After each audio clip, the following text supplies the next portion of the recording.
Assalamualaikum warahmatullahi wabarakatuh. Halo warga Balangan dan pendengar setia Radio Gelora Sanggam 91,3 FM, frekuensi musik informatif dan edukatif.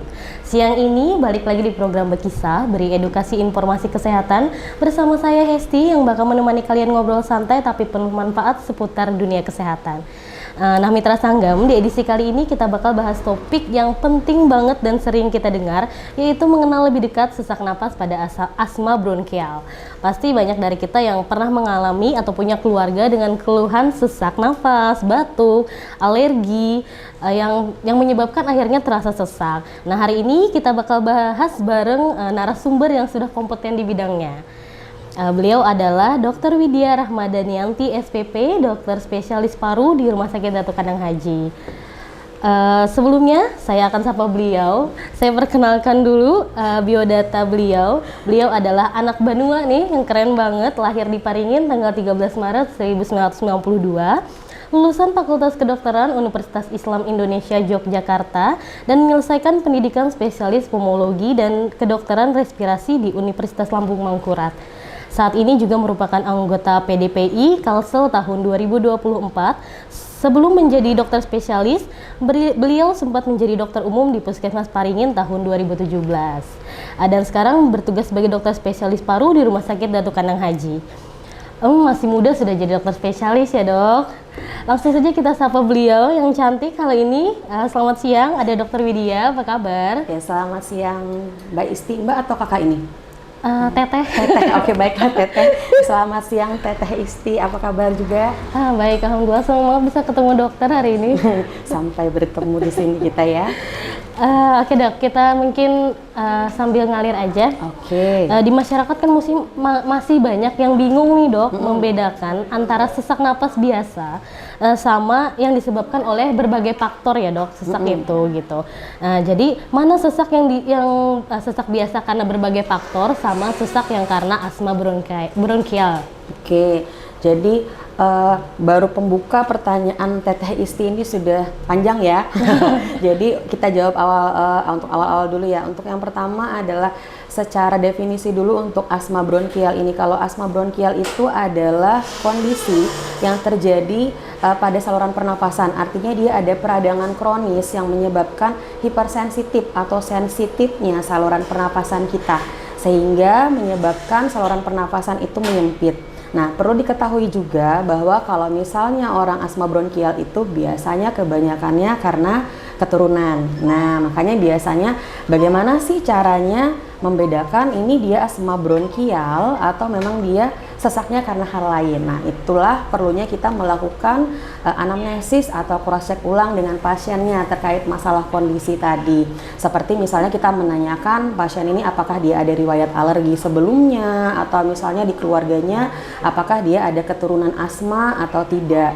Nah, karena sebenarnya kalau di lingkungan masyarakat itu biasanya orang akan bilang semua sesak nafas itu adalah asma. Saya pun kadang di poli itu biasanya menjelaskan biar lebih mudah dipahami adalah menjelaskannya ini asma, biar lebih cepat ditanggapnya kayak gitu. Padahal kalau kita runtut lagi penyebabnya mungkin berbeda-beda seperti itu.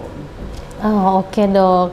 Jadi sebenarnya sesak karena faktor lain itu berbeda dengan asma bronkial ya dok ya. Tadi kita ngomong-ngomong soal asma itu adalah faktor genetik.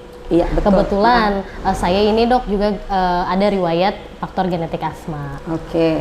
Itu sebenarnya dok kita bisa mencegahnya nggak dok? Untuk agar tidak menular ke anak misalnya gitu seterusnya. Nah, pertanyaan Mbak Isti ini sering, jadi Mbak ya tadi Teteh. Nah, jadi pertanyaan Mbak Isti ini banyak banget ditanyakan sama orang lain. Apakah bahasanya gini, apakah asma itu menular? Sebenarnya asma itu tidak menular, tapi dia diturunkan. Biasanya saya bilang adalah warisan. Nah, jadi kalau misalnya nih ada orang tua atau misalnya kakek, nenek buyut ke atas kita itu dia punya asma, keturunan berikutnya belum tentu dia punya asma, tapi dalam bentuk alergi yang lain. Misal contohnya dia alerginya rinitis alergi, bersin-bersin, atau dia alergi pada makanan. Tapi nanti di keturunan berikutnya bisa jadi asma karena dia sudah punya memang genetik riwayat alergi, cuman bentuk alergi yang diturunkan itu berbeda-beda. Nah, kalau untuk masalah asma yang diturunkan itu adalah rezeki-rezekian. Nah, kebetulan untuk masalah asma, kebetulan saya juga punya asma. Orang tua saya tidak asma, tapi kakek nenek saya ada asma. Nah, artinya kan memang di satu keturunan tidak ada asma, tapi di turunan berikutnya dia ada asma. Tapi kita memang punya keturunan untuk lebih rentan terhadap alergi. Dilalahnya kebetulan saya warisannya adalah asma ya, bukan dalam bentuk rinitis yang sering bersin-bersin ataupun alergi terhadap makanan atau komponen yang lain. Nah, kalau untuk asma sendiri sebenarnya bukan biar tidak asma, bukan seperti itu. Jadi lebih ke arah bagaimana caranya biar asma kita itu terkontrol. Artinya bisa nggak sih orang yang punya asma dia tidak sesak nafas? Nah, bisa. Jadi memang harus, kalau misalnya ada pasien dengan keluhan dia sesak nafas, itu harus kita evaluasi dulu nih penyebabnya apa. Kalau semisal nih balik ke pertanyaan awal, penyebab sesak napas kan macam-macam. Kalau memang penyebabnya adalah infeksi, kita tangani infeksinya. Tapi kalau semisal nih sesak napasnya dia karena asma, berarti kita harus mengupayakan bagaimana caranya biar asmanya ini dia terkontrol. Nah, kalau dia terkontrol, apa sih tanda-tanda asma itu terkontrol? Tanda-tanda asma terkontrol itu dia tidak ada serangan eksaserbasi. Eksaserbasi kalau dalam bahasa kami adalah penggunaan obat-obatan yang melegakan saluran pernapasan. Mungkin para pendengar sekalian sudah familiar dengan sebutan misal nih kayak salbutamol tablet atau misalnya nebulisasi kayak gitu, misalnya kayak di IGD atau di puskesmas, atau kadang ada di rumah masing-masing, atau biasanya pakai obat semprot yang obat huruf L, karena nggak boleh sebut merek ya. Nah, jadi obat huruf L itu namanya obat pelega. Nah, kalau pasien dia menggunakan obat pelega lebih dari 2 kali dalam 1 minggu, itu bisa dikatakan pasien itu dalam kondisi asma yang tidak terkontrol. Jadi kalau kondisi asma itu yang kita kejar adalah bagaimana caranya biar asma itu jadi tidak terkontrol lagi, jadi terkontrol seperti itu. Iya gitu. Kan kebanyakan nih dok yang alergi itu biasanya kan kayak alergi debu atau alergi dingin, dia di saat cuaca atau kena debu kan langsung bersin-bersin tuh dok. Bersin-bersin, bilangnya frekuensinya lebih sering dia akan pilek. Pilek akhirnya sesak. Betul sekali. Kan, dok? Nah, jadi itu sebenarnya kalau sudah di tahap itu dia harus mengobati alerginya dulu atau gimana dok? Karena kan kadang akhirnya karena sesak takutnya asma kambuh nih gitu. Kalau udah sesak kan panik ya dok? Betul banget.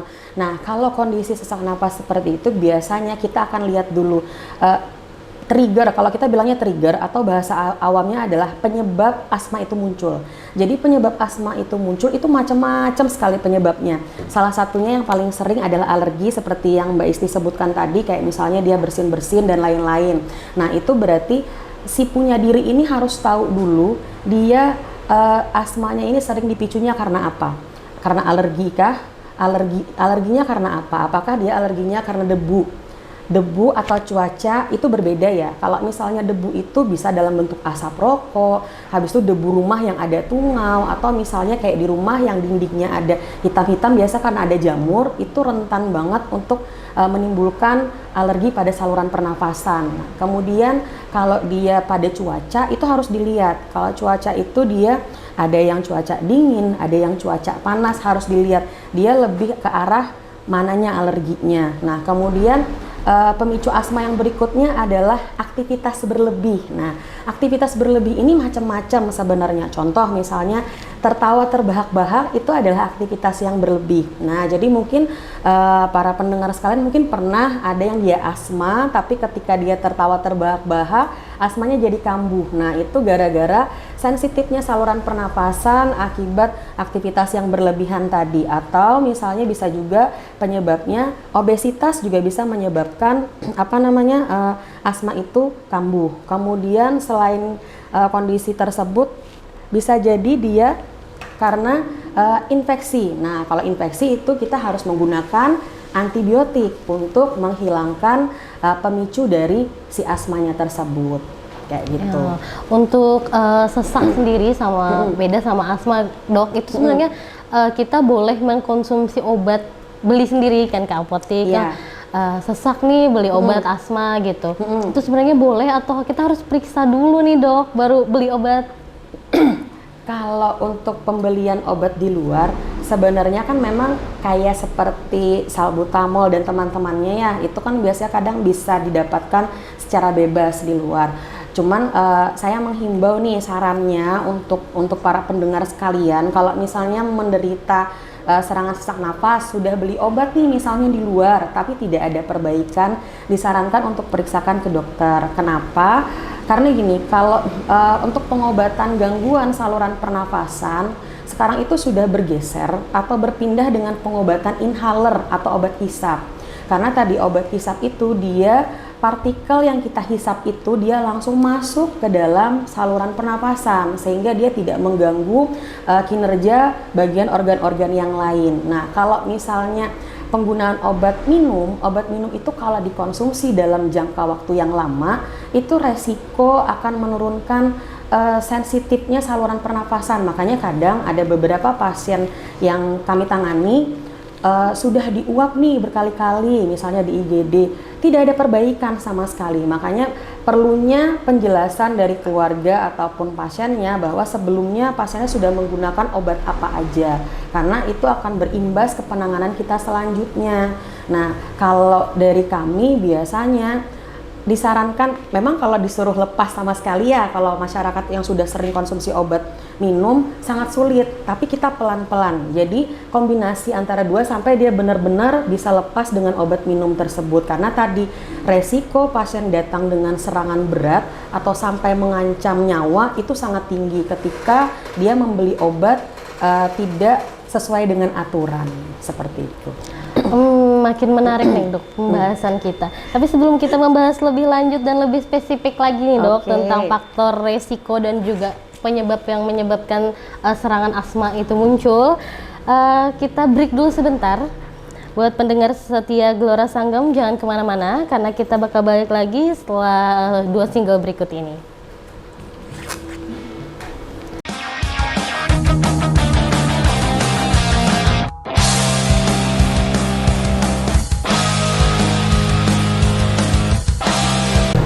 Kembali lagi di 91,3 FM Radio Gelora Sanggam, radionya orang Balangan. Frekuensi musik informatif dan edukatif, dan tentunya masih di program Bekisah, beri edukasi dan informasi kesehatan. Masih bersama Dr. Widya nih dok. Kita lanjut ke pembahasan kita tadi tentang faktor resiko yang memicu serangan asma, terutama sama orang-orang alergi nih dok.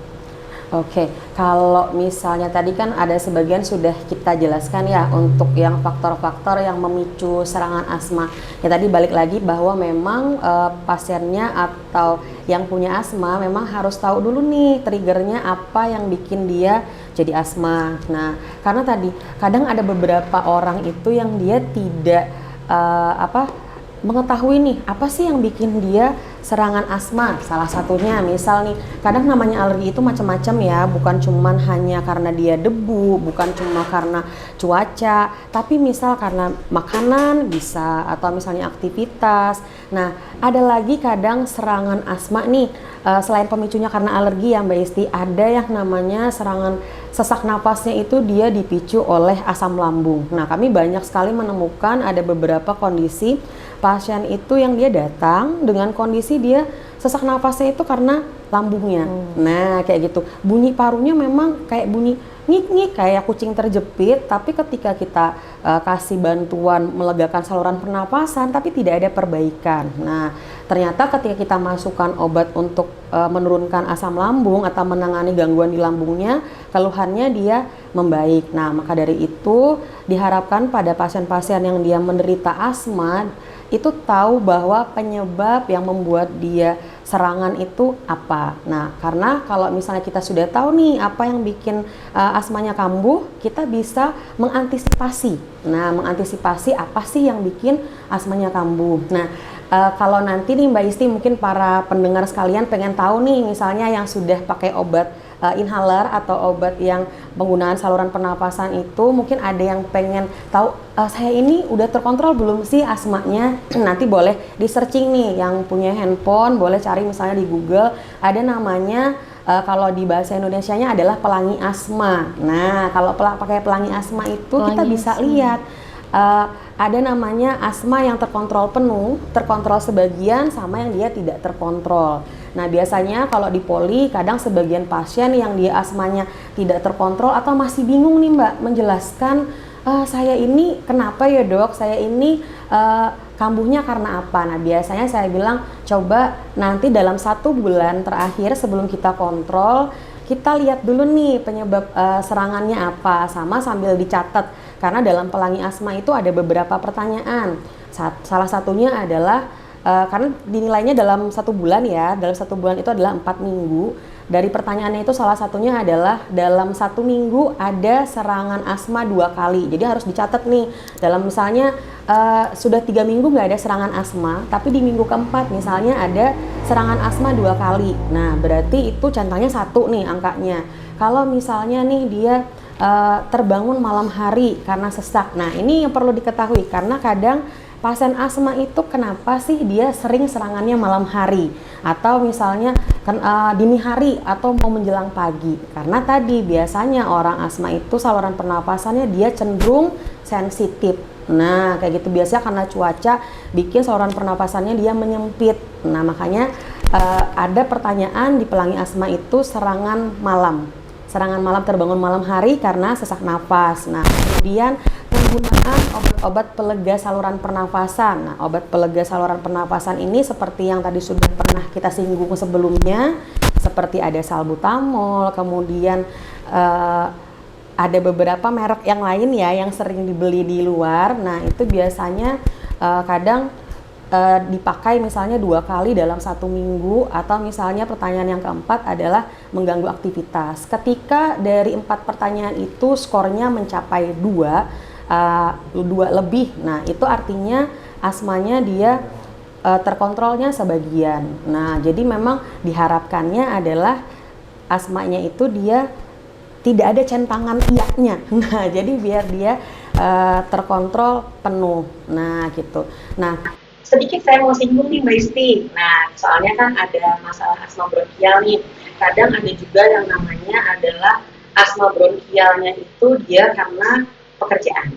Nah, jadi kalau yang asma bronkial ini sedikit saya spill tipis-tipis ya masalah yang asma. Karena gini, kadang ada beberapa pasien itu yang dia didiagnosa asma, tapi ketika datang ke tempat kita atau ke praktekan dokter dia bilang sebelumnya saya tidak menderita keluhan seperti ini. Nah, itu harus kita proses ulang. Nah, usianya di bawah 40 tahun lah, kira-kira di usia 30-an dia datang dengan keluhan kok ada sesak nafas. Nah, kayak gitu. Kemudian kita harus proses ulang nih, sedangkan kita tanyakan riwayat dari keluarga, riwayat dari penyakit sebelumnya, dari kecil dan lain-lain tidak ada. Ternyata yang harus kita tanyakan adalah faktor pekerjaan. Karena namanya asma ada lagi yang namanya adalah asma kerja. Jadi asma yang diinjus atau misalnya asma yang disebabkan oleh tempat kerja. Tempat kerja seperti apa sih? Jangan mikirnya yang kena asap-asap aja ya. Contoh misalnya pegawai salon atau misalnya orang yang suka ngecat bangunan atau misalnya kayak tukang bangunan, itu juga bisa mengindus kondisi dia asma di tempat kerja. Nah, artinya yang awalnya dia tidak ada gangguan saluran pernapasan, tapi ketika terpapar sekian tahun akhirnya terjadi penurunan fungsi di bagian paru-parunya, suka ngik. Nah, itu kalau yang asma kerja ya. Kemudian yang tadi sempat disinggung sama Mbak Isti juga kayak misalnya sesak napas karena hal lain nih. Jadi ada juga kondisi misalnya ada orang tua dengan kondisi keluhannya dia jantung. Nah, biasanya kadang bunyi parunya suka ngik kayak orang asma. Nah, saya sepakat aja biar lebih gampang kita ngomongnya asma. Cuman kalau seperti itu kadang biasanya kita sebutnya adalah asma kardial atau asmanya disebabkan karena jantungnya seperti itu. Oh, menarik dok. Tadi saya pikir asma karena pekerjaan itu ketika lihat pekerjaannya banyak numpuk sesak dong. Saya juga sesak itu. Lanjut kita dok. Tertekan itu ya. asma ini kan bisa kambuh dadakan. Itu tuh Betul.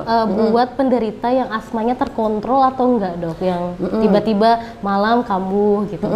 Nah, sebenarnya kalau asma itu pasti dia sebelumnya dia pasti sudah ada warning kapan dia bisa kambuh. Contoh nih misalnya kadang pasien itu sebelumnya apakah dia kecapean. Nah, kadang ada beberapa pasien kami itu yang dia sebelumnya baik-baik aja dok, tapi tiba-tiba sesak. Pasti kita harus tanyakan sebelumnya habis ngapain. Kadang, oh tadi siang saya habis bersih-bersih kebun, misalnya tadi siang habis angkat-angkat barang.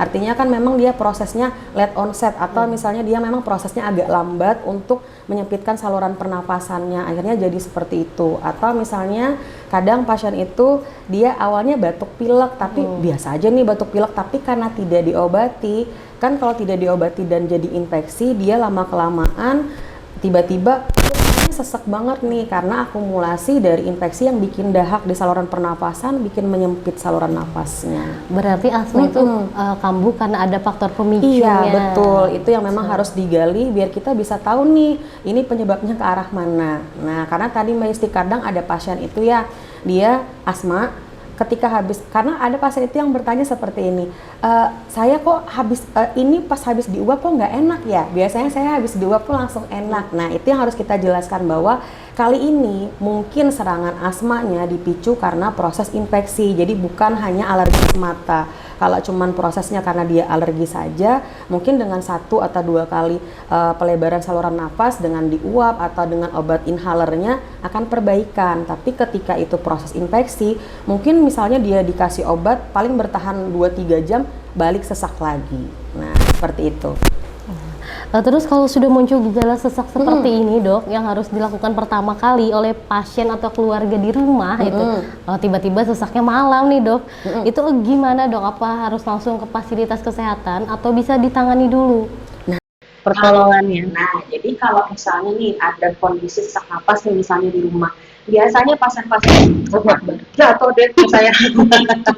Jadi biasanya nih kalau pasien-pasien sesak napas itu pasti sudah dibekali ya di rumah.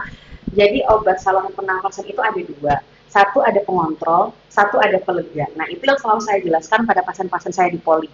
Jadi kalau misalnya nih pasien itu dia tidak dalam kondisi serangan, yang dipakai adalah pengontrolnya.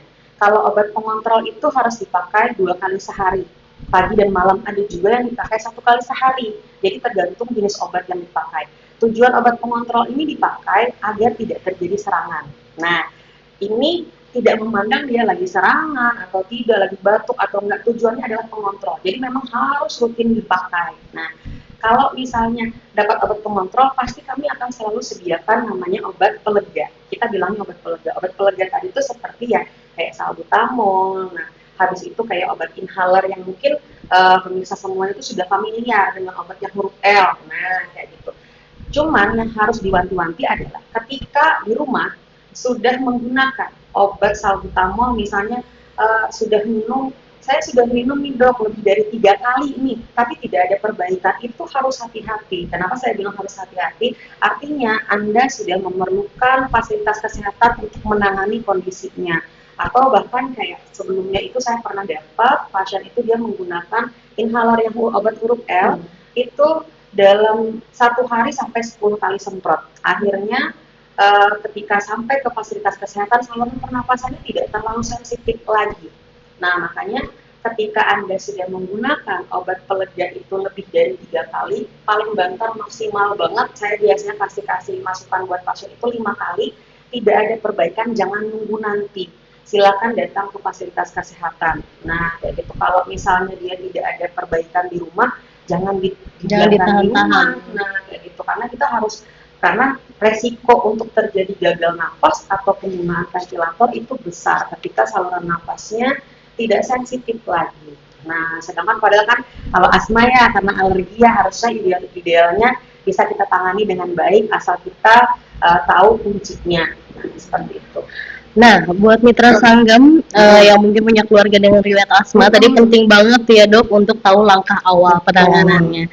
Ngomong-ngomong dok, apakah asma bronkial ini bisa disembuhkan secara total? Kalau sembuh total itu tidak, tapi terkontrol total bisa. Nah, kayak gitu. Jadi kalau terkontrol total itu ya dia tidak menggunakan obat sama sekali. Nah, artinya mungkin dia kalaupun kambuh dia cuma musiman. Kalau kambuh mungkin dia hanya karena ada infeksi nih, selesai infeksinya dia bagus. Nah, Sayang banget berarti ya. Nah iya, kayak banget yang nggak pakai obat pengontrol sama sekali. Kalau kambuhnya pas misalnya ada cuaca nggak enak, nah kayak gitu. Artinya kalau asma namanya penyakit keturunan ya rezekinya, bejoknya di situ, artinya kan cuman bisa kita kontrol. Nah gitu. Begitu. Tadi kita ngebahas soal obat juga nih dok. Kadang masyarakat ini suka males minum obat dok. Apalagi kalau obat rutin, makanya harus dikonsumsi terus nih kan dok, gitu. Karena mungkin ada juga yang berpikir takutnya ketergantungan atau gimana, atau bahaya setelah penggunaan jangka panjangnya gitu dok. Mungkin bisa dokter luruskan sedikit persepsi itu. Kalau untuk pasien-pasien yang gangguan saluran pernapasan nih Mbak Istiqbah, mereka malah cenderung menggunakan obat itu secara berlebihan. Nah, jadi memang harusnya idealnya sebenarnya ada setiap tahun itu kan selalu ada aturan terbaru ya. Kalau obat yang huruf L untuk pelega saluran pernapasan, kalau dulu kita masih bisa bilang 1 bulan tidak boleh habis obat yang huruf L itu, pelega yang kita semprot itu. Tapi sekarang aturan yang terbaru adalah dalam 1 tahun cuma penggunaan maksimal 2. Artinya benar-benar harus terkontrol. Nah, kondisi sesaknya dibatasi banget berarti ya dok. Nah, sedangkan masyarakat kita yang ada itu kadang agak sangat sulit untuk beradaptasi dengan sesak napasnya. Makanya kadang dia penggunaan obatnya itu kadang sering berlebihan. Tapi banyak kok masyarakat kita itu yang memang ketika kita arahkan, kita kasih tahu dan yang menggunakan obat pengontrol, secara perlahan banyak yang sudah mulai bergeser dari obat yang minum dan telaten kok minum obatnya untuk orang-orang yang dia mengalami gangguan saluran pernapasan. Nah, cuman yang kadang agak sulit dikasih tahu itu adalah ketika pasien-pasien itu yang terbiasa menggunakan obat pelega secara besar-besaran kayak saya masuk itu adalah ada yang pasien setiap hari itu harus wajib mengkonsumsi kayak salbutamol tadi dia wajib harus mengkonsumsi itu kita harus kasih taunya benar-benar pelan-pelan artinya kita tidak akan melepas itu terlebih dahulu sambil kita observasi sambil dimasukkan obat pengontrol. Jadi Mbak Isti kalau untuk pasien-pasien yang gangguan saluran pernapasan kayak gini mereka malah sangat senang menggunakan obat buat berarti mereka tuh bukan takut ketergantungan ya, tapi takut obatnya itu nggak dikonsumsi. Takutnya tuh nggak cukup Mbak. Bahkan kadang ada pasien itu saya harus beli di luar dok nambah obatnya. Pasiennya malah saya senang banget ini dok saya beli 2 atau kemarin di luar saya tambah sesak napas saya enak karena nambah dari luar. Pasiennya senang saya yang ketar-ketir Mbak. Takutnya nanti kalau dieksacerbasi saluran pernapasannya tidak sensitif lagi. Mungkin karena sesak jadinya orang panik kan dok. Iya. Nah, karena pas menggunakan obat rasanya lebih enak. Iya betul. Oh, jadi dia kayak pengen makan permen manis makan lagi. Iya betul. Wah bahaya dok. Betul bahaya banget. Kita break sejenak lagi dok. Oke boleh. Buat semua mitra Sanggam jangan kemana-mana, tetap di frekuensi 91,3 FM Radio Gelora Sanggam.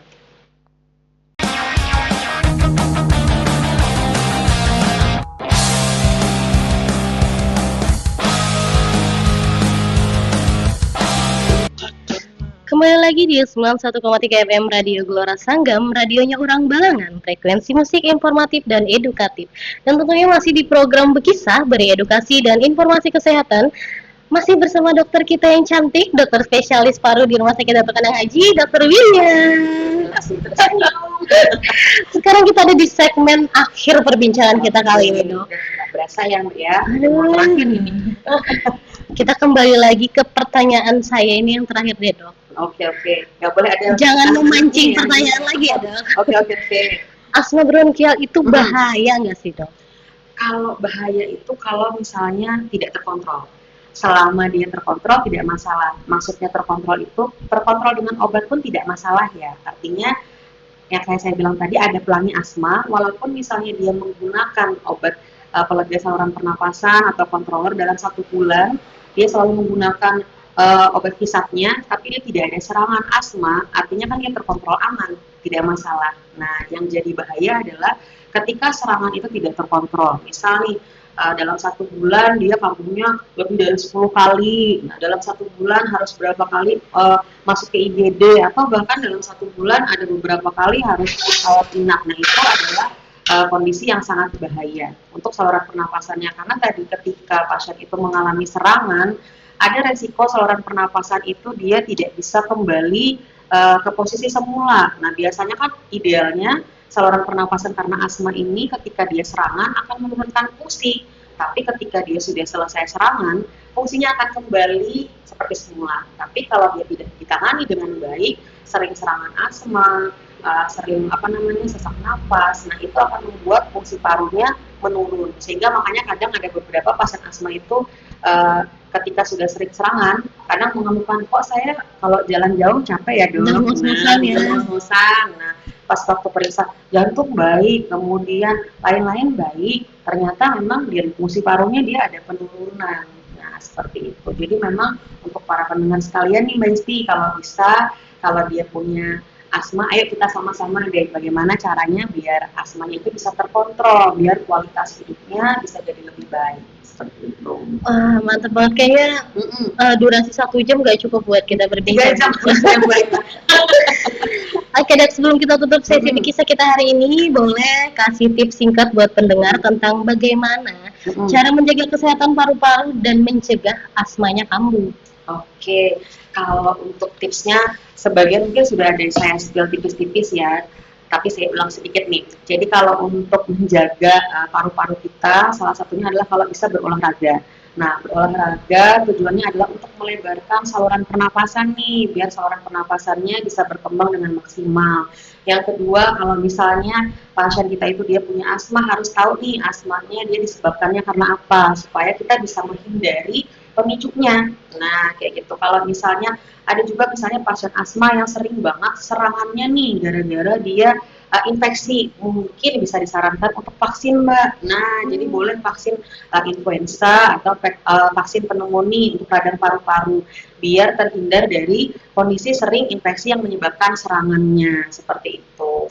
Kemudian penggunaan obat, nah ini penting banget nih. Nah, penggunaan obat untuk orang gangguan saluran pernapasan harus digunakan sesuai anjuran, jangan berlebihan. Nah, karena nanti resiko akan terjadi serangan yang berat itu sangat besar. Seperti itu Mbak Isti. Aduh, udah pengen closing tapi tertarik sama pertanyaan kata-kata dokter tadi Dok, soal vaksin Dok. Vaksin itu sebenarnya kalau udah dewasa kayak saya ini, apa masih boleh Dok vaksin? Boleh banget Mbak untuk vaksin, karena tadi ada pasien beberapa kondisi, pasien kita yang sering banget dia sesak napas atau misalnya menyebabkan gangguan saluran pernapasan nih, dan pemicunya sering banget karena infeksi. Nah, itu ada tempat dan memang disarankan banget untuk vaksin. Nah, jadi biar mengurangi insiden atau kejadian exacerbasinya. Karena tadi begini, kalaupun misalnya dia vaksin bukan berarti dia tidak bisa kena infeksi ya, tetap bisa, tapi dia tidak akan seberat seperti biasanya. Nah, seperti itu. Aduh, terima kasih Dokter Widya atas waktunya. Kayaknya masih banyak yang ingin ditanyakan Dok, tapi next time kita gabung lagi di program kisah ya Dok. Oke, baik Sobat Gelora Sanggam 91,3 FM, udah terasa kita sudah sampai di ujung program acara Kisah Beredukasi Informasi Kesehatan edisi hari ini. Terima kasih banyak untuk Dr. Widya Rahmadanianti SPP, dokter spesialis paru, atas waktu dan ilmu yang sangat luar biasa, yang pastinya sangat bermanfaat buat Sobat Sanggam semuanya, mitra Sanggam dan juga warga Balangan tentunya. Semoga semakin banyak masyarakat Balangan yang sadar akan pentingnya menjaga kesehatan paru-paru. Betul sekali. Buat sobat yang ketinggalan siaran hari ini, jangan khawatir karena kita bisa mendengarkan ulang di rekaman podcast Radio Gelora Sanggam, dan jangan lupa pantengin update-nya di media sosial kita. Saya Hesti bersama Dr. Widya pamit undur diri, tetap jaga kesehatan, tetap semangat dan selalu setia di frekuensi 91,3 FM Radio Gelora Sanggam, radionya Urang Balangan. Sampai jumpa di program Berkisah selanjutnya. Dadah. Dadah.